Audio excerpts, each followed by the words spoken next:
to start a new blank document. We'll just call it blank.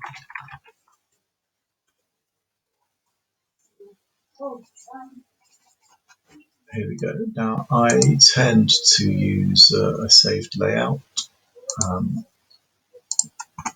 where I have the synopsis and documents over here. So let me just get some some text and other stuff. So I just pasted in some, whatever they're called, analograms or something, where they've got all letters of the alphabet there. You can see how the document takes the first section of what you do. So here's draft. Up here I'm going to press new. I'll go back to this in a second.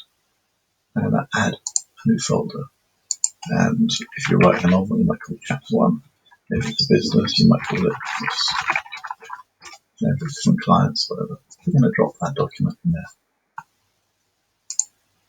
Back up here to draft, control new. That's the document when you see N, control N rather, then you're going to get a new document. Second, it will take the first few words. You see it's come to there. Let's pop that in that folder too. So hyacinths was the first thing we wrote. Warmipson was the next. So we'll do something else. That in again. Paste that in. Again, it takes the first few words as the document title. Notice here that it's not being stored like Explorer, so it's not alphabetical, and you can reorder these. If we have another chapter, another folder, we'll call this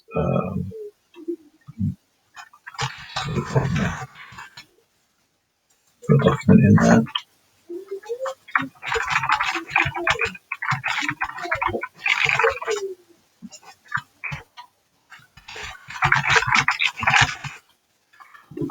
Now what can be useful for these things?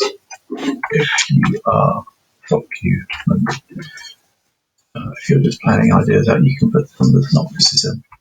Synopsis, I suppose. So you can have them here. And there are different views in which you can see that. You can see here on the corkboard.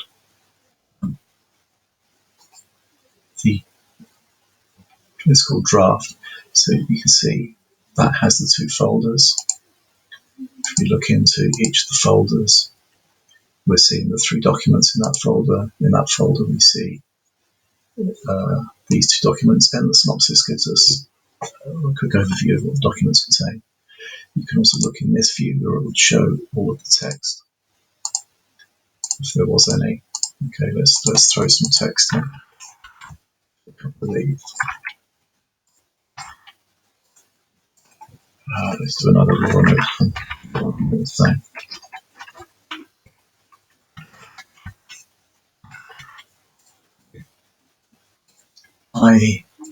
In this, don't think about it as words so much. With the formatting, yes, you can bold them and you can choose different fonts and all of that. But really, this is just a system for getting the ideas down. If you want to print stuff out, you can export stuff as a PDF, or you can print. Exporting, Control-50. You can choose which pieces you want to export. If you're having one master document, then this is probably the way to go, because you will probably just want to export one bit at a time, just new folder or just business name. And then you would compile it, and that would compile as a PDF or however you select it down here. You can play with that. The chapters and the documents can be dragged into any order. They can be dragged into themselves. So I can drag a document from here and put it up there. You can actually drag a document on top of another document and it groups them together, which can get a bit confusing. I prefer not to do that because these can be in any order. Unlike File Explorer, which will only show you the files in order, or even other editors where everything's in alphabetical order. This can be quite nice to get your ideas down. You don't have to really worry about what the documents are called because they're always going to be in order.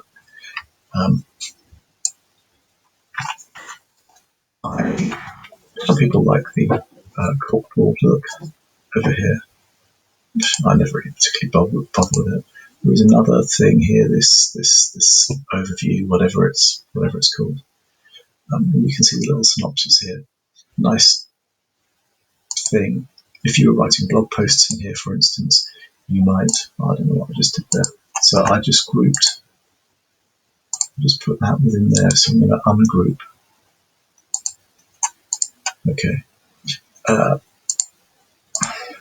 do I want to say? I've forgotten now.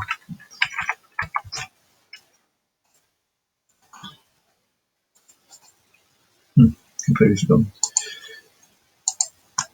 So over here we got document notes. These are generally not seen. I just use Courier Prime most of the time. It's nice, easy to read. Monospaced font, so it's quite nice to write stuff in that because you forget about how it looks and you don't bother with all of the bolding and italics and like that so much. You just get on with the content. If you want to know how many words you've written, Control, comma, and a little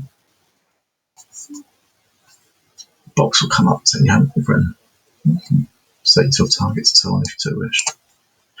Yeah, so if we go back to, pardon me, this view, it's a third of these icons here, so that would be everything. That's the corkboard, that's there. So we're looking at a folder, we've selected a folder rather than a document. This is the third thing. You can have labels. So that's its concept or chapter. So concept, whatever that is. And statuses, that might be draft or whatever. So you can change these somewhere. Let's say it's the first draft. And that might be useful if you're writing blogs. Say this is the first draft, or this, here are some ideas, or whatever you want. It can be quite useful. And I think that's probably told you enough. When you go to save it, you just close. And it will do a little save. With a bigger document, it will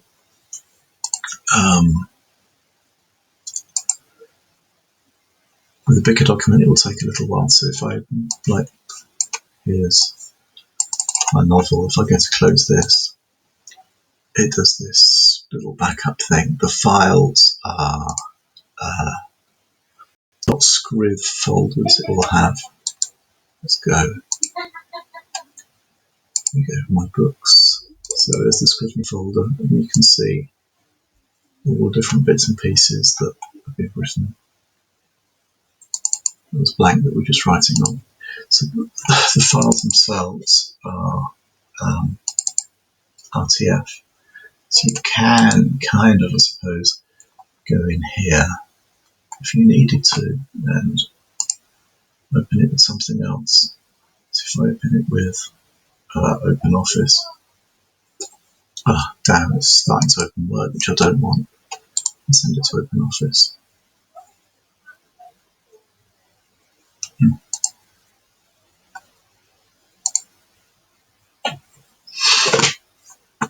Just take a second to open that up.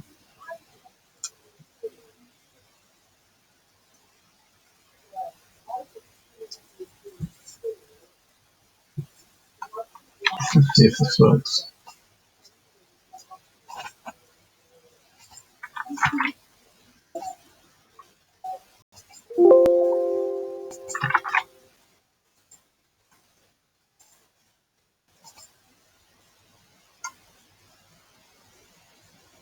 Okay, so yeah, you can put it in RTF if you really need to. Generally, I export stuff as a PDF. I export the whole thing every day. Just give it the day name. No, probably won't need to. Anyway, hope that helps at all. Somewhat.